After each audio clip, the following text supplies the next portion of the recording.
91.3 KPVU, Prairie View A&M University, the sound of excellence. This is Mark Angel here keeping you company. And as NASA prepares for the historic Artemis II splashdown, all eyes are once again on humanity's return to deep space and the moon. But behind every mission are scientists working to keep our astronauts safe beyond Earth's orbit. Joining us today is Dr. Saganti, Regents Professor at Prairie View A&M University and a leading expert in space radiation research. His work helps NASA better understand the invisible dangers astronauts face on missions like Artemis II and beyond. Dr. Saganti, welcome and thank you so much for joining us. Thank you very much, Mark. Thank you very much, Mr. Lofton, for having me on this radio show for us. Now, Dr. Saganti, with Artemis II approaching splashdown, what does this mission represent in the bigger picture of human space exploration? Well, I think this is definitely the greatest picture that we can see and the current generation can see, and then our students can admire and appreciate, because after almost 53, 54 years later, we are able to send human beings all the way to the moon. If you can recall, 1969, man walked on the moon. 1972, the last man walked on the moon. And after that one, we don't have anybody going that far. Of course, we have space station. We have, before that, Mir station, the Skylab and other things in the low Earth orbit, very close to us. Mm-hmm. So this is an historical event. And more importantly, we used to send only 3 people in a smaller capsule. Mm-hmm. And now we have a bigger capsule. 4 people are there. More importantly, for us, I think it is more valuable to make a point here with you, Mark, right now, that we have a female crew member. The first time it ever happened in the history. Nobody ever gone to moon, a female crew member. And also, many people say that the first time ever a person of other color is there. That represents a lot to the humanity for the world. So there are many, many firsts in this whole mission. Of course, there are many, many firsts in the whole mission, because when we went to the moon in the past, moon happens to be a little bit closer to us, or when it is too far away from us, we do not go. Moon goes around the Earth in an elliptical orbit, which means it is closer to us sometimes. And we call that one as a supermoon if it happens to be a full moon during that time. Give and take about 220,000 miles. And sometimes it will be further away from us. Give and take about 260,000 miles. And this particular mission happens to be one such opportunity for us when moon is furthest away from us. Almost farthest away from us. And then we sent our crew members to go on this Artemis mission around the moon, which means behind the moon for us, about 4,000 miles away from the surface of the moon. Means our human beings, 4 of them on Artemis II, reached a point farthest than any other human being ever before. So this is a part of the moon that has never been explored before. The part of the moon that we do not see from the Earth is called far side of the moon. Some people can call that one as the dark side of the moon, because the moon gets light from all directions. We call far side of the moon. We do not see far side of the moon at all, because we see only the same face of the moon all the time. Moon rotates on its axis. Moon also travels around the Earth, called the revolution around the Earth. Both happens to be the same time, about 27 days, which means we see the same side of the face of the moon. It may look full moon, it may look like a new moon, but its face is the same thing. So on the other side of the moon, the far side of the moon, you will not see unless and until you go to that side. All Apollo missions in the past, 69, before that one, Apollo 8, they all went around the moon. They could see that one. They took pictures of that one. And we have spacecrafts around the moon that takes pictures of the far side so well, but that is not by a human being. So these human beings happen to be there, not just few minutes. It took about more than 40 plus minutes to cross from one edge to another edge of the moon. They say about close to an hour, 55 plus minutes there, for the entire spacecraft to be on the other side of the moon and look at the moon. And they were able to see the moon. But for Earth, we cannot communicate with them because moon is in our way. Spacecraft is on the other side of the moon there. We could not communicate from any radio frequency waves. They can't go around to capture that one. So these 4 human beings said one thing very, very extraordinary. The moon receives so many impacts. In fact, we study from KPVU, one of our telescopes, on the impacts on other side, on our side of the moon. What kind of impacts? These are the impacts of other things coming from after the Earth. Before we go to Mars, we have a belt called asteroid belt. In that asteroid belt, there are huge rocks that they go around the sun. We are thankful because they are staying there. If they start coming, that is going to be a disastrous thing for us. But many small things, they come towards the Earth. They are bombarding on the moon itself. Moon is a big rock for us. It is protecting us from all these asteroids and meteorites coming towards the Earth. They are being moon is protecting us. So being that now there are 4 astronauts, 4 humans going over there, what precautions are being made to make sure that these 4 people are safe? Well, there are many things that we need to take precautions. First of all, whenever we send human beings into space, they are going to be in microgravity, which means their body is not going to function just like you and I on Prairie View campus because we are in gravity here. Our heart functions properly, our blood vessels work properly all the way to the bottom of the feet and so on. Heart is not in the middle of the body, it is higher up there. You take the same human being and put in the microgravity. Now the heart is having a hard time pumping the blood all the way to the feet. So they will have more and more body fluids build up towards the face. If you see any of the astronauts, even in our own space station, close to Earth, 250 miles only, approximately, and they build up these fluids in the face and they look puffed up. They have to do exercise to get the body fluids, blood going to all parts of the body there. That is number 1. Okay. Microgravity is going to be changing a lot of things in the body that we need to work around. Workaround is doing exercise. Some of the crew members on the Mir station, which is a Russian space station that we used to practice before we built our own space station called the International Space Station in the early 90s, they have to do exercise for 6 to 8 hours every day. Well, can you do regular exercise? Don't you have to do a certain type of exercise? That is a very good question, Mark, here, because we have to build the equipment that we can use in the space station, in the microgravity, so that it can pull certain things, and then we can pull against that one to get that physical exercise for the body, particularly for the muscles. Because when I'm lifting weights, I'm fighting gravity to be able to pull those weights up. But because there's no gravity there, what's the resistance? The resistance is you actually hold the weight with rubber bands kind of thing there, and that will help you to feel that resistance there.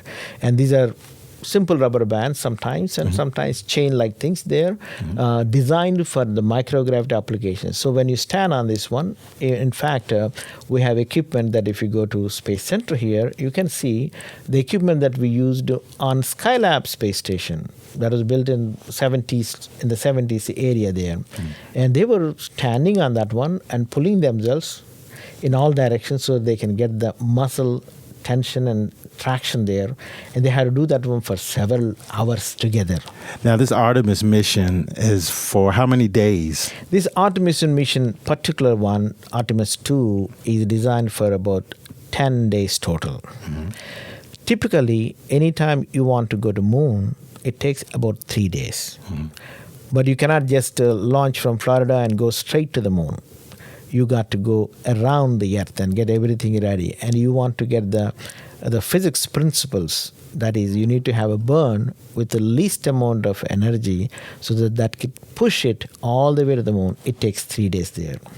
In this case, we almost took about 5 days going back side of the moon to see in that orbit and coming back. So we are almost 5 days going and 5 days coming right now for us. Dr. Saganti, you do a lot of research. And how does your research help NASA understand and reduce some of these risks? Well, this is an important point that you used the risk part there. I've been doing space radiation research for about 30 years. Before I joined Prairie View, I was at NASA Johnson Space Center. And one of my primary responsibilities is to work with all the radiation scientists there. First of all, you need to measure the radiation. So we have instruments that are measuring. During my time there, and while I came to Prairie View, we had the instrument, first ever instrument to go to Mars in the orbit and measure the radiation around the Mars. What is radiation? Radiation is something that we all know actually. Okay. We experience radiation. If you go to a dentist's office, a dental chair, you sit there and you will be taking an x-ray of what is happening with your teeth and other things there. If you go to a medical facility, they may use x-rays to find broken bones, and then CT scans, you have a lot of x-rays doing this imaging system there. The tomography part of that one, computerized tomography to see what is happening inside the bone structure and so on there. All these things are radiation, but they're all minimal amount. We have a little bit more powerful radiation on the ground to treat cancer. For example, we use gamma rays to treat cancer. In 1956, MD Anderson became number one in the world to test the cancer treatment with gamma rays for the thyroid cancer here at MD Anderson here. So we are very fortunate to develop all these wonderful things for radiation to treat cancer on the good way. And we use that one. We have proton beam that uses only the protons. How do we get proton? You take a water bottle, you have H2O. In that one, you separate H, hydrogen. Hydrogen got only one proton. So you take out the electron, and now this proton is a highly energetic particle. It can penetrate through the eye and hit the cancer behind the eye, cancer cell, and it will not do any damage to beyond that cancer tumor there. So your brain stem is good. So we are using that kind of treatment with the radiation now. When you go to space, this is where we will say 85% of the particles we have in space are protons. 14% are helium, a little bit twice the mass there. Now we have 1% are heavy particles. It could be anything in the periodic table.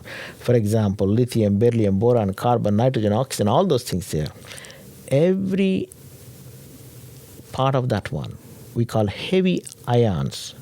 There are no electrons, there are only the protons and neutrons together. They can cause damage. Human body is not exposed to those things on the ground. You are protected because of the atmosphere. You're protected because of the magnetic lines of forces. When you travel to moon, you don't have any atmosphere there. No magnetic lines of forces there. So the background radiation, the galactic cosmic radiation, is going to affect your body. And it is going to affect it differently in space. Yes, because there's no there's no gravity. There's no gravity. Yeah. So oxygen. So the radiation is more dangerous in space. It is dangerous in space for many reasons. At least two of them. Human body is in microgravity. So the microgravity is going to change or alter the way the damage caused by these particles to be repaired in the body. On the ground, you take X-ray, nothing is going to happen to you. There could be minute amount of damage to the cells, living organism, but the human body is ready to repair them. But when we expose the same body to heavy ion radiation in space, it is a challenge for the human body to repair itself so quickly.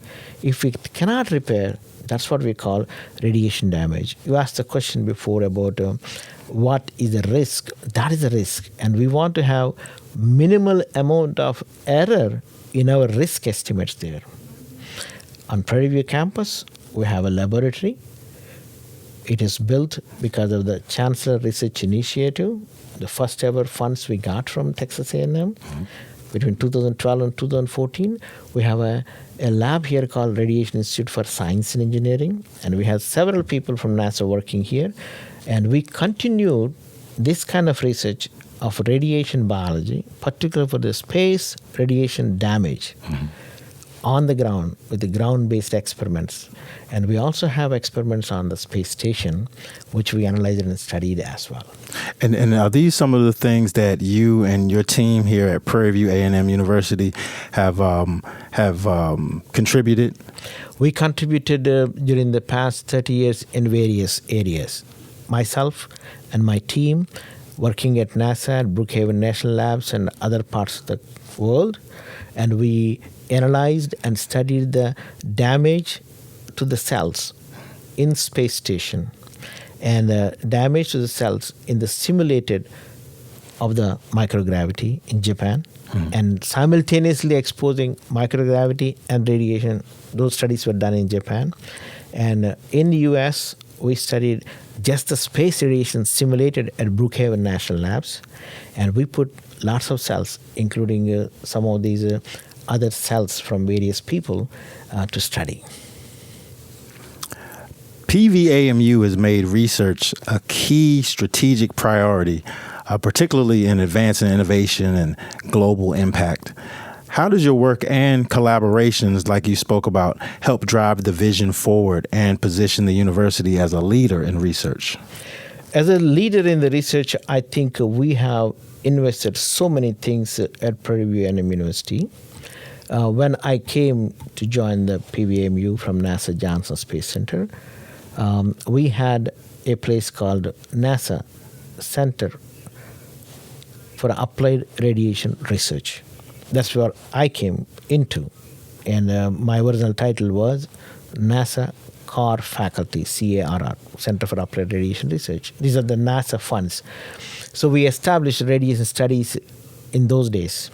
And then we expanded that fund for the next 10 years with the NASA funds. And after that one, with the CRI, Chancellor Research Initiative, we established Radiation Institute for Science and Engineering, because there are a lot more things to do with the engineering part apart from the radiation biology. In that engineering aspect, we built 2 of the payloads that were launched from Japan on spacecrafts into space. And those are all designed and built from Prairie View in collaboration with the NASA Johnson Space Center and in partnership with the JAXA, Japanese Aerospace.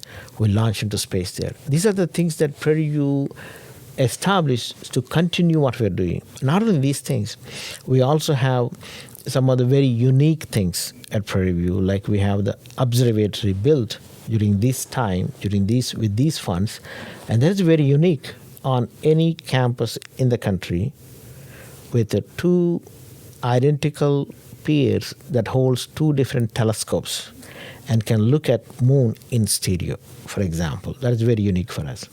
We also have a plasma laboratory here in the past. We're talking about Artemis landing back about 4 o'clock.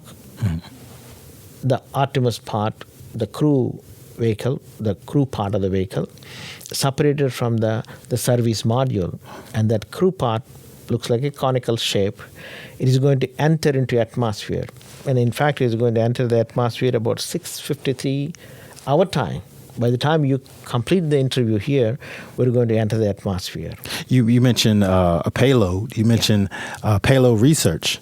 And how has your payload research helped improve real-time data collection in space environments? One of the instruments right now is called the TENCO spacecraft. It goes around the North Pole and South Pole in an orbit about 600 kilometers above the ground, and at 93 degrees. Almost 90 degrees is north to south. That environment is very important because most of the radiation particles are collected in the North Pole and the South Pole because the magnetic lines of forces that they bring them together. So we are measuring that one in real time. In fact, you can go to our website and see where the spacecraft is or when it is going to pass around us. We can get that data. And that was launched in 2018. That is close to Earth. in 2014, we launched something extraordinary.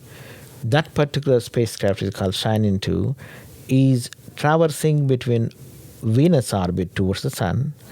And when Venus catapults that one, it goes beyond the Earth's orbit and goes towards the Mars orbit. So we have an idea about between these two orbits, how the radiation is changing over time period. Apart from this, we have more than 10 different spacecrafts from NASA collecting radiation data in space now, which we did not have before. 10 years ago, we didn't have them there. And all these things help in our model calculations and the assessment of the risk and preparing human beings into space.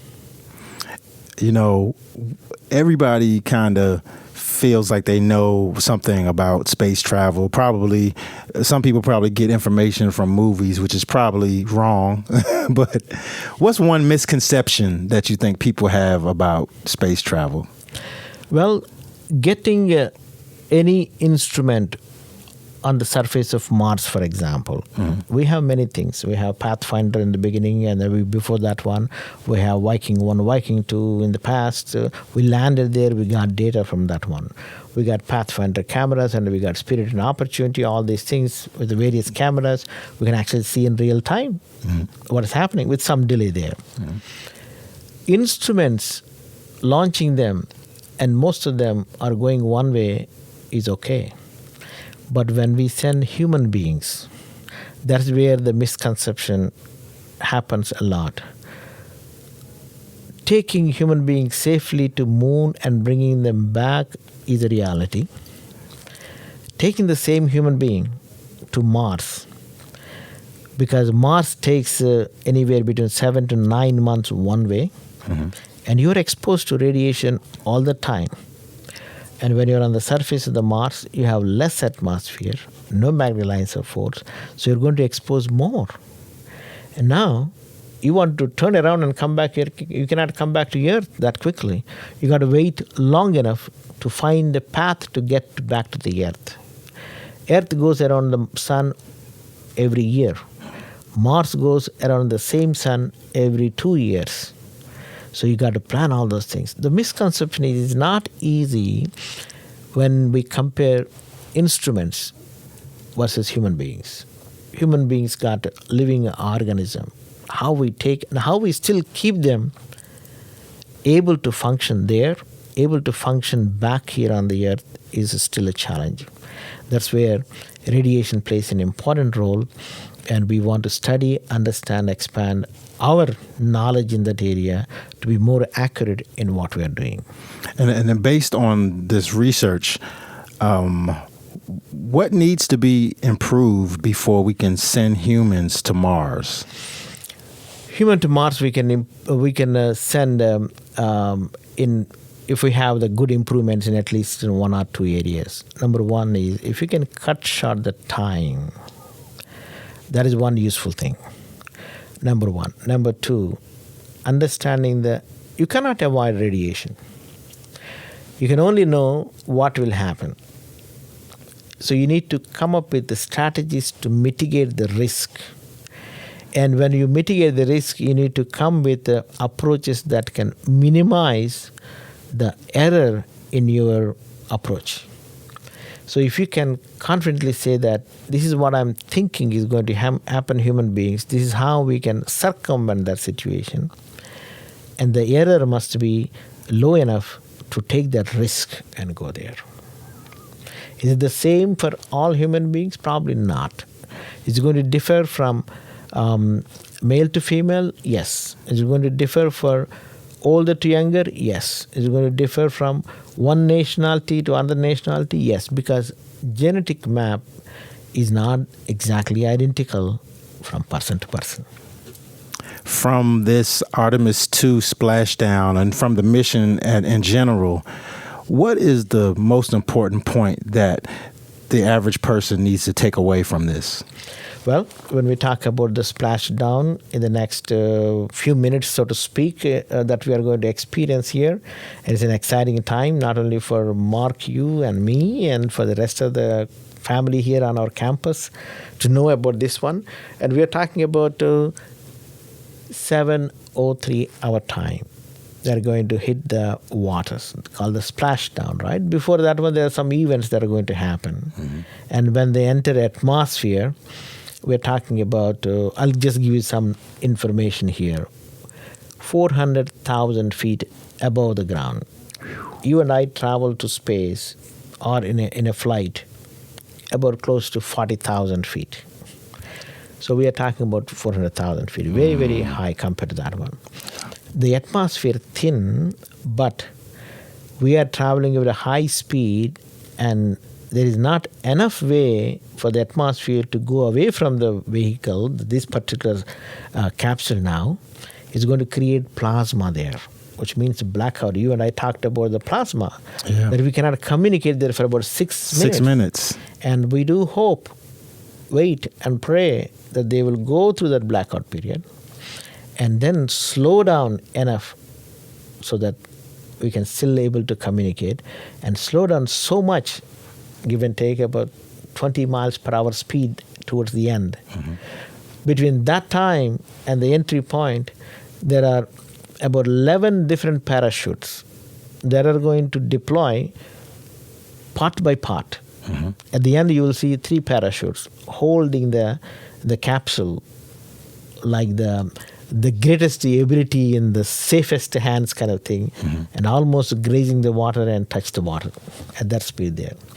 So what we need to do, we need to wait for that one, exciting times there. And once it goes down into the water, we know everything is safe. We can go get them out. For students who are watching, especially those at HBCUs like Prairie View A&M University, what would you say to someone who dreams of working in space science? This is the greatest dream that they can have. I had a similar dream when I was going to college, doing the PhD work, and my dream is to work in this area. I'm thankful that I'm able to be in that dream and experience that dream. Some of my students from Prairie View, over the past many years I've been at Prairie View, almost 100 plus students worked with me directly through the scholarships that we're able to provide from these various grants, including now. And I will say about 8 to 10 of them are still working in the space program. Some of them are in Houston, some of them are away from Houston. So this is the dream that we can do. We actually flew some of our students in this so-called microgravity aircraft to test some of our equipment there. And we were able to take from Prairie View all the way to Ellington Field. They were in the aircraft. There are no seats there. It'll go up and take that parabola, come down quickly, and about 26 seconds or so they experience microgravity. Those are my students, 4 of them. And we are honored to have such opportunities and privileges for our students to participate. Recently, we sent one instrument that is built here on campus. About 8 to 10 students worked on that one. We went to Ellington Field and we launched on this particular spacecraft and a WB-57. It goes the highest altitude. And then we want to see how our instruments will survive that temperature, very, very cold, and their radiation part, how it is going to work out, electronics, how they're going to work out, and we measure that one. It's called the PV path. That was the instrument that we built. So these are the dream times with the potential to realize those dreams in their time from my campus, Prairie View A&M University. Well, Dr. Saganti, we thank you for your research.